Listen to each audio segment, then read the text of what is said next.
Bonjour à tous, nous sommes le vendredi 31 octobre. Bienvenue dans cette édition. Voici les titres de ce journal. Le chrysanthème, la plante la plus prisée par les fêtes des morts.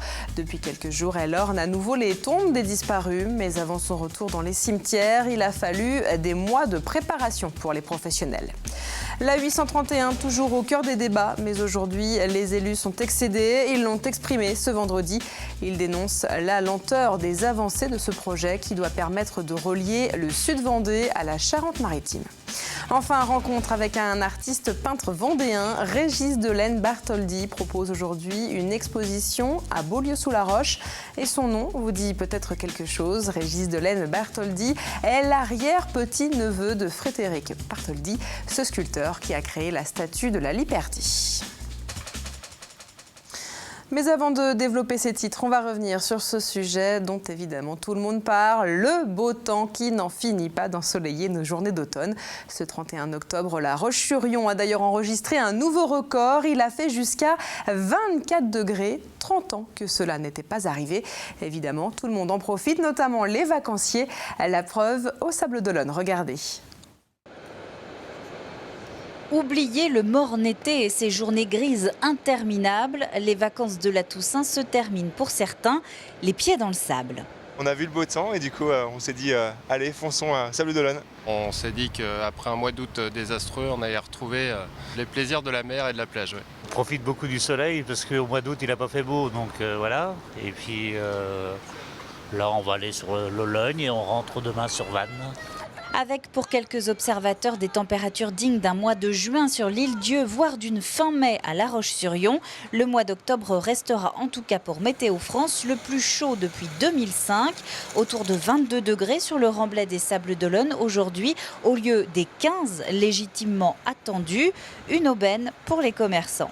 Beaucoup de clients, plus cool qu'au mois d'août, des clients en vacances qui ont le temps d'apprécier le soleil, la plage, avec beaucoup moins de monde certes que pendant l'été, mais qui profitent davantage et qui consomment davantage. Mais comme toutes les bonnes choses ont une fin, attention à la chute. On peut s'attendre à 8 voire 10 degrés de moins entre ce 31 octobre et lundi 3 novembre. Effectivement, c'est donc la fin du beau temps et la fin des vacances scolaires. Ces 2 prochains jours, vous serez donc nombreux sur les routes, d'autant plus que nous sommes le week-end de la Toussaint. Et chaque année, ces journées sont d'ailleurs synonymes de nombreux accidents. Le week-end de la Toussaint est un week-end dangereux parce que c'est un week-end où il y a beaucoup de mouvements. Les gens vont dans leur famille. Et puis c'est un week-end qui se situe au moment où on bascule de la période estivale à la période hivernale, avec notamment le passage aux heures d'hiver, en plus d'une circulation nocturne. Il y a le mauvais temps, il y a la pluie souvent, il y a le brouillard. Donc tout ça sont des éléments à prendre en compte pour une conduite sécuritaire. Soyez donc vigilants, on vient de l'entendre, le mauvais temps est l'une des causes des accidents et dimanche, la pluie pourrait bien accompagner vos trajets. Attention donc, car rappelons que la Vendée enregistre un triste record avec 43 personnes tuées sur les routes de Vendée depuis le début de l'année, dont 8 au cours de ce mois d'octobre. C'est 15 de plus que l'an passé avec 28 décès enregistrés. Et ces vacances se terminent avec le week-end de la Toussaint. Dimanche 2 novembre, nous commémorons les défunts et à cette occasion, beaucoup fleurissent les tombes des proches disparus. Et c'est souvent le chrysanthème qui orne les cimetières. L'occasion pour la rédaction de TV Vendée de se pencher sur toutes les étapes avant la mise en vente de cette plante pour le mois de novembre. Reportage d'Anthony Jamin. Samedi 25 octobre, dans une pépinière à Mouchamp. Depuis quelques jours déjà, c'est l'effervescence autour de la star du moment, le chrysanthème. Je trouve que c'est une jolie fleur. Et c'est pas morose, c'est pas triste, c'est pas lugubre comme il y a peut-être 30-40 ans. Et il n'y a qu'à regarder des cimetières fleuris le jour de la Toussaint et dans les jours qui suivent pour voir sur le plan pictural en quelque sorte, et c'est très joli en fait. C'est vraiment la chrysanthème qui recherche, chrysanthème multifleurs. Et après, il y a aussi les grosses fleurs qui sont moins demandées, mais toujours une petite demande quand même, quoi. Nous sommes maintenant 4 mois plus tôt, en juillet. À cette période, les chrysanthèmes ne sont que de frêles boutures qu'il faut repiquer une à une. Dans notre entreprise, on fait tout manuellement. On n'a pas assez de grandes séries pour avoir des machines. Économiquement, c'est pas rentable. Le chrysanthème a une croissance rapide et plus il se développe, plus il faut le nourrir copieusement. Le chrysanthème, il est sensible à l'engrais là, comme il est là, en petite bouture. Alors que d'ici à un mois, il est très gourmand. Ça peut se comprendre, hein. On voit bien là la plante, la taille qu'elle a maintenant. Imaginez une plante qui va faire 50 cm de large en 4 mois, il faut quand même bien pour qu'elle pousse, il faut de la nourriture. C'est une plante qui est gourmande, qui pousse bien, qui le rend bien. Pour un jardinier, c'est une bonne plante, hein. On la voit pousser. 4 mois plus tard, le moins que l'on puisse dire, c'est que cette plante est colorée et qu'il en existe pour tous les goûts. En 15 jours à peine, Xavier et sa femme auront ainsi vendu 4000 chrysanthèmes. On revient un instant sur ce phénomène qui prend de l'ampleur. Des personnes déguisées en clowns menacent les passants, parfois avec des armes sur la voie publique. Et bien face à la situation et en cette période d'Halloween, la préfecture de Vendée tient à interpeller la population. Elle demande aux parents de rester vigilants sur le comportement de leur enfant et de ne pas relayer ce phénomène sur les réseaux sociaux. La préfecture invite également à composer le 17 ou le 112 en cas de doute. Enfin, elle rappelle à toutes les personnes que de tels actes sont punis d'une peine d'emprisonnement et d'une amende, même avec une arme factice. Rappelons qu'aujourd'hui, sur notre département, aucun cas n'a été formellement relevé par les forces de l'ordre. On revient à présent sur le dossier de l'A831. Les élus se sont une nouvelle fois mobilisés ce vendredi matin. Ils se sont réunis au Conseil général. Alors autour de la table, on retrouvait les présidents du UMP, des conseils généraux de Vendée bien sûr et de Charente-Maritime, le président PS du Conseil régional et les élus concernés par cet axe routier qui doit relier le sud Vendée à la Charente-Maritime. L'objectif de cette réunion était de dénoncer les lenteurs qui entourent le projet d'autoroute. La responsabilité de la ministre de l'écologie est notamment pointée du doigt. Précisons que Ségolène Royal est aujourd'hui opposée au projet.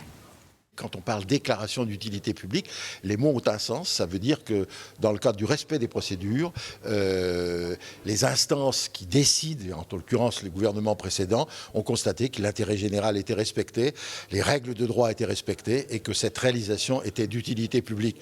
D'utilité publique, on l'a évoqué, pour les entreprises, pour la sécurité routière, mais aussi tout simplement pour la vie des gens. Manuel Valls nous a envoyé le 1er août dernier un courrier et on attend que ce courrier soit suivi des faits. On attend que la décision du Premier ministre puisse être appliquée.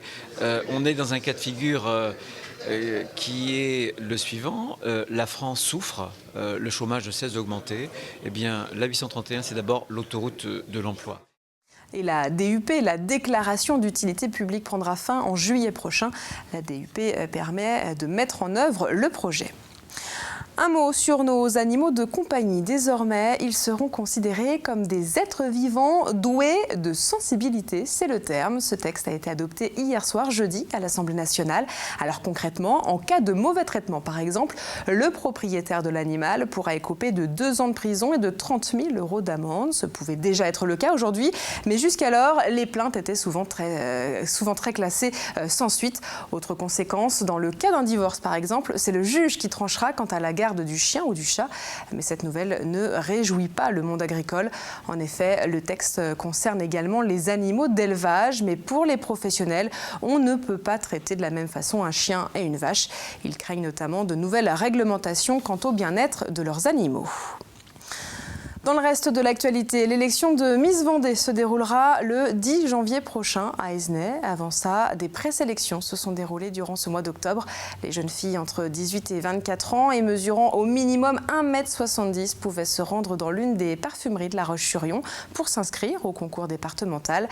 12 candidates ont été sélectionnées sur la vingtaine de prétendantes. Et de son côté, la Miss Vendée 2014 vit en ce moment ses derniers instants en tant que Miss. L'occasion pour Annelise Sozo d'effectuer un premier bilan. C'était une très très belle aventure. J'espère pouvoir rester toujours en contact avec ce monde-là parce que c'est vraiment, je ne connaissais pas du tout avant et j'ai découvert beaucoup de personnes aussi qui m'ont aidé à avoir confiance en moi, à m'assumer et j'aime beaucoup. Et précisons qu'Annelise Sozo vient également d'être élue première dauphine de Miss Pays de la Loire. Et puis pour celles qui rêveraient de succéder à Miss Vendée 2014, sachez qu'il est encore possible de s'inscrire en contactant la présidente du comité de Vendée au numéro qui s'affiche.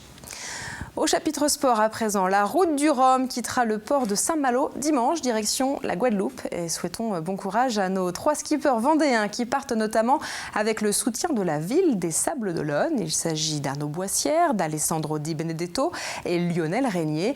Bonne chance également aux 3 entreprises vendéennes engagées dans la course à la voile. En effet, on y retrouve PRB avec Vincent Rioux, Sodebo et Thomas Coville. Enfin, Maître Coq avec Jérémy Bayou. Et tout comme 4 de ces skippers, parmi les participants, on compte beaucoup d'anciens et de futurs navigateurs du Vendée Globe.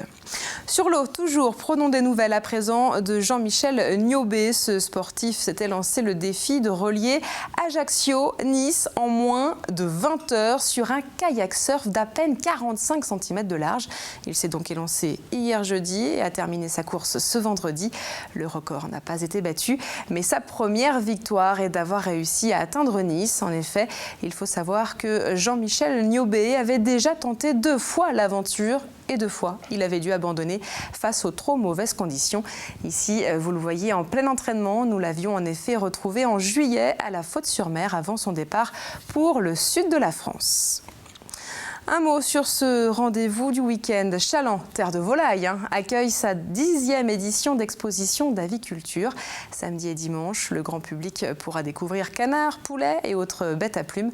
Durant ces 2 jours, des concours d'espèces succéderont également, comme le championnat de Pigeon King ou de poule soie.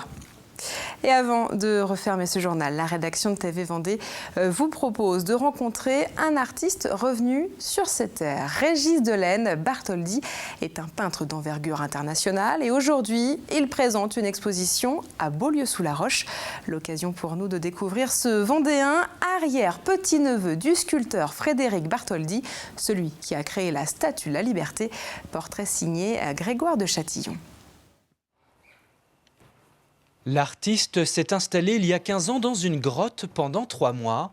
Aujourd'hui, il refait jaillir sur ses toiles ses impressions de Robinson, un travail brut avec de nouvelles couleurs où la nature devient essentielle. Ce travail-là, finalement, il a été fermenté, métabolisé avec le temps, une expérience. Et je crois que, par exemple, ce travail-là, je n'étais pas capable de le faire au moment où je suis sorti de ma grotte. À l'époque, il vit à New York, mais il lui manque quelque chose. Avec cette Vendée que j'avais un petit peu oubliée, j'avais envie de retrouver un petit peu de la terre qui me collait aux chaussures. Et c'est une terre qui avait un goût de sable. Et donc c'est à travers des images comme ça que je me ressourçais par rapport à une forme essentielle qui est en fait une forme de végétation. Quand il se pose en Vendée, son lieu de création, c'est Beaulieu-sous-la-Roche. Il est toujours revenu ici depuis qu'il peint, 30 ans déjà, d'expositions, de voyages, de rencontres, peut-être pour mieux sans cesse se retrouver. C'est ça la peinture, c'est un moyen d'entrer en soi et puis en entrant un peu en soi, on est un peu plus aussi avec les autres puisqu'on sait un peu plus qui on est. Et puis, l'inspiration et la création s'accordent bien aussi avec l'éloignement. Si on reste trop longtemps dans sa grotte, trop longtemps dans son village, on a une vue macro-photographique, mais on n'a pas la distance pour l'apprécier. Et la distance permet quand même de mesurer, par exemple, là où on est né, là où on a envie de vivre. L'artiste bouillonne de projets et d'envie. Il prépare la sortie de son premier roman sur le thème de l'exil. Son titre, L'île d'Elle.